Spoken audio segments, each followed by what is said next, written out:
अरे मूर्ख क्या बोल रहा? युद्ध की परिभाषा भी जानता है। पहले आदर खातिर करो, स्वागत करो, फिर ढंग से खिलाओ पिलाओ, उसके बाद बात करेंगे। तभी उसी समय मेरे कन्हैया ने कह दिया, विदुर जी सबसे पीछे पंक्ति में खड़े हैं। अरे खाने की बात कर रहे हो, अगर किसी को खिलाना हो तो कब खिलाया जाता है? जब किसी को भूख लगी हो तब खाने के लिए तैयार होगा। अगर मैं भूखा नहीं हूं, खा पी के आपके घर में आ जाऊं, तब कैसे खिलाओगे? मुझे भूख नहीं है, मैं खा के आया हूं। वो ताकत आपके अंदर कहां से आएगी कि मैं उस समय खा लूं? मुझे भूख नहीं, परंतु आप खिला देंगे मुझे। वो ताकत प्रेम में है साहब। अगर आपका प्रेम भाव उस भोजन में होगा, प्रेम भाव आपके घर में सत्तू साग ही क्यों ना हो, अगर आपके उसके अंदर प्रेम होगा आपको खिलाने का, तो जरूर खाएगा। अगर आपके घर में कोई खा पी के भी कोई आया, भूखा तो खाएगा ही खाएगा। मेरे प्रभु ने कहा कि दो ही परिस्थिति में खाया जाता है, तेरे अंदर ना तो प्रेम है ना मुझे भूख लगी है। हाँ, परंतु आज का मेरा निमंत्रण पता कहाँ है? विदुर जी के घर में मेरा निमंत्रण। विदुर जी ने जब इस बात को सुना, मेरे प्रभु ने ऐसा कहा कि विदुर के घर में मेरा खाना है, परंतु मैंने तो बुलाया ही नहीं। मेरे घर में तो खाने के लिए अन्न का दाना ही नहीं, मेरे घर में खाने के लिए अन्न का दाना भी नहीं है, मैं क्या खिलाऊंगा? कदरी वन में रहने वाले, केले के वन में रहने वाले, मैं भी केले खा के अपना जीवन गुजारता हूँ। मेरी पत्नी विदुरानी भी केले के फल को खाकर जीवन गुजारती है। खाने के लिए भगवान तो माखन मिश्री खाने वाले कहां से लाऊं? मैं ठहरा गरीब। एक बात मैं आपसे कह दूं, आपके घर में रूखी सूखी जो भी हो, भाव से जो भी आपके घर में आ जाए, रूखी सूखी खिला दो, तृप्त हो जाएगा। कभी भी जो है अपने घर में, आपके घर में कोई मेहमान आया, आपके घर में आपका रिश्तेदार आया, कभी भी दिखावा मत करो। दिखावा नहीं करना। जो आपके घर में रूखा सूखा जो है परोस दो, परंतु उस परोसने में प्रेम होना चाहिए। जितना जो रूखी सूखी आप खिलाएंगे, उसमें 56 भोग का आवाज उस खाने वाले को, अगर आपका प्रेम उसके अंदर है साहब। विदुर ने सोचा, आज मेरा कन्हैया मेरे घर में आएगा तो मेरे घर में खाने के लिए का दाना, मेरा प्रभु तो माखन में से 56 भोग लाने वाला है, क्या घर में खिलाऊंगा? कैसे खिलाऊंगा? कैसे भागे वहां से? भगवान ने इशारे से विदुर जी से कहा, मैं जल्दी आ रहा हूं। विदुर जी घर के लिए भागे। जो कन्हैया एक बार कह देते हैं वो करके रहते हैं।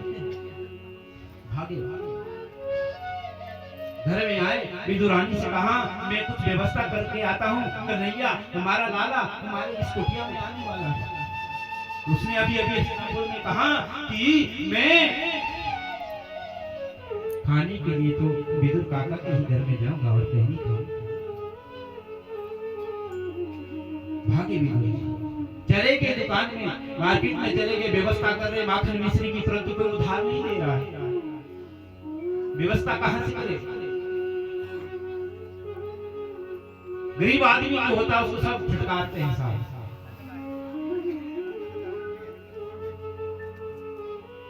साहूकार अगर पैसा ना भी दे आपका, तब भी आप उसको दे देंगे।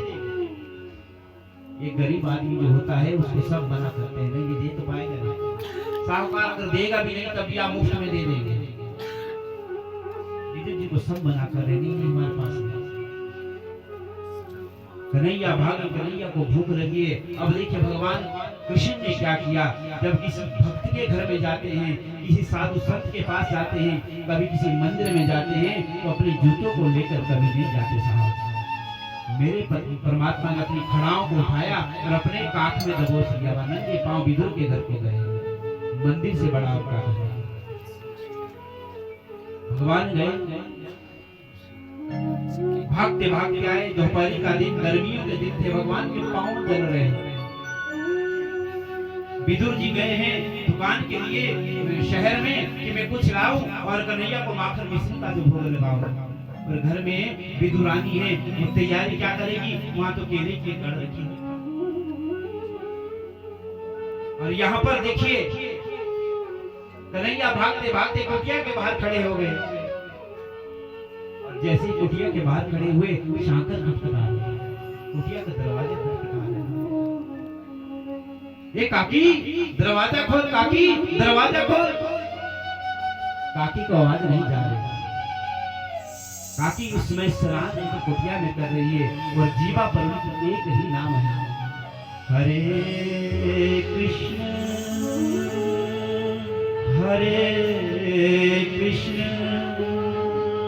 कृष्ण कृष्ण हरे हरे, हरे राम राम राम हरे हरे, हरे राम राम राम हरे। मंत्र चला हुआ है, बाहर की दरवाजे सुबह खोल चुकी है। आज लाला मेरे घर में आएगा, स्नान कर रही है।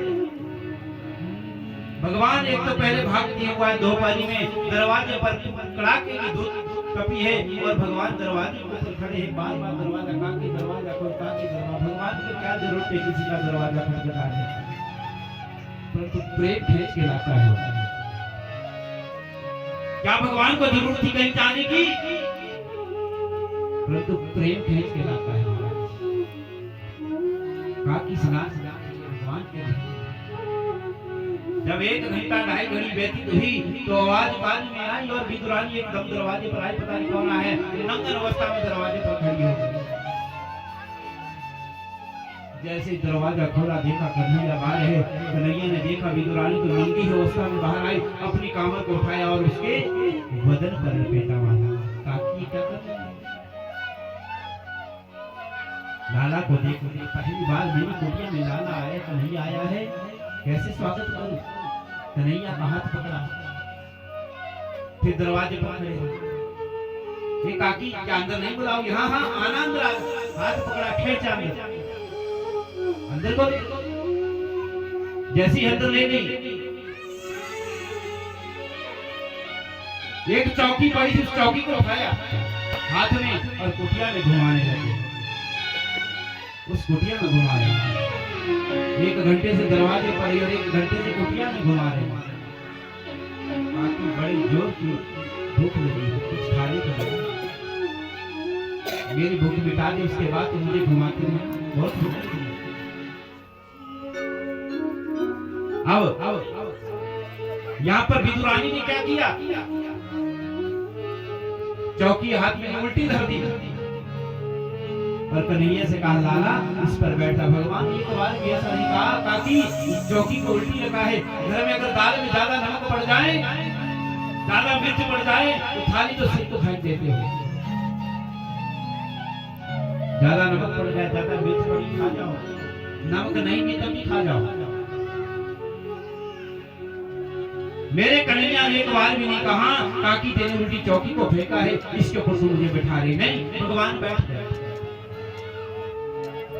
और जैसे मेरे परमात्मा उस चौकी पर बैठे, अब क्या किया? वहां पर एक केले की गढ़ जो है पत्तों पर सजाई है। मेरा लाला आएगा, कछु खाने के लिए मांगेगा, तो मेरे घर में तो कछु है नहीं, मैं घर के अंदर कहीं भोग लगाऊं। काकी कछु खाने को है? बोले हाँ लाला है ना। अब जो है केले को उठाया, केला उठाया। अब केले को छिलना आरंभ किया। कन्हैया सामने बैठे हैं। अब देखिए खिलाने का भाव क्या होता है। जब हम किसी फल को खाते हैं, अंदर वाला भाग को खाते हैं। अब जो है उस काकी ने, विदुरानी ने क्या किया? उस केले के अंदर के भाग को तो जमीन पर पटक दिया और जो छिलका है ये मेरे परमात्मा के मुख में दिया। मेरे भगवान ने भी नहीं कहा काकी क्या कर रही है? दूसरा केला अंदर वाला हिस्सा जमीन पर पटक दिया और दूसरा छिलका जो है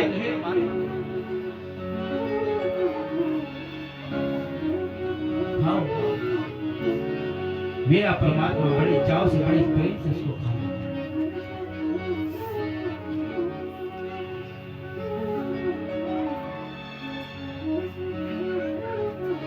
छिलके को खा गए साहब। इससे बड़ा प्रेमी और कौन हो सकता है?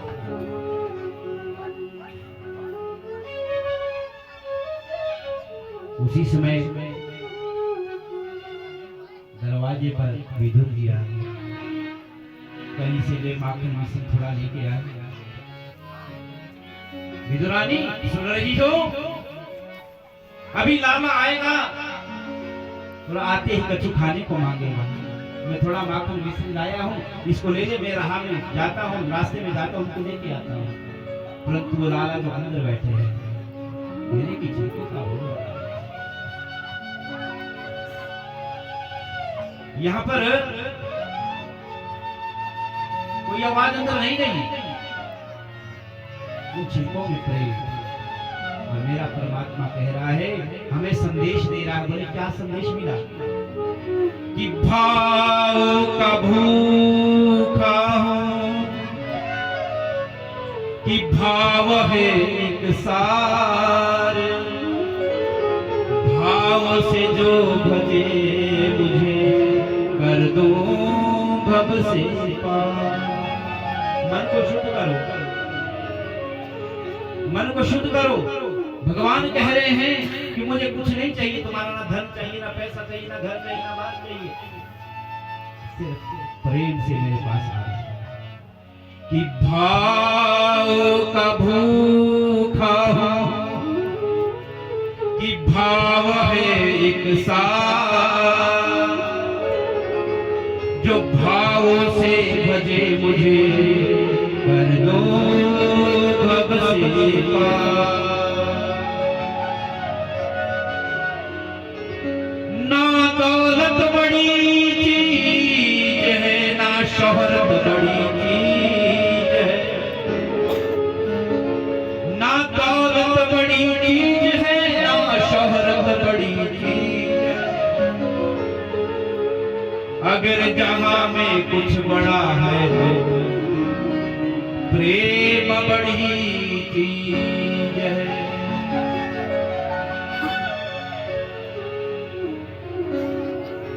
कि प्रेम से बढ़कर कोई जागीर नहीं,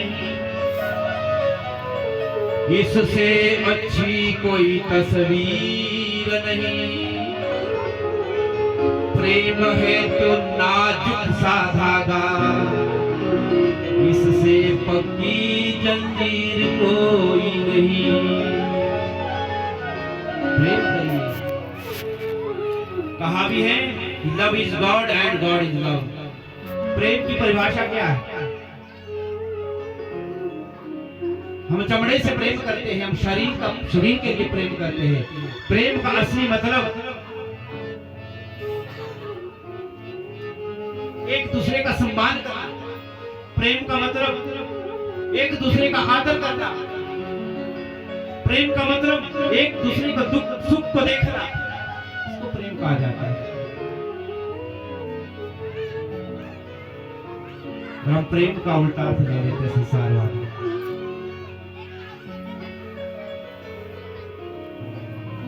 इसलिए तो कहा है कि सबसे ऊंची प्रेम सगाई, सबसे ऊंची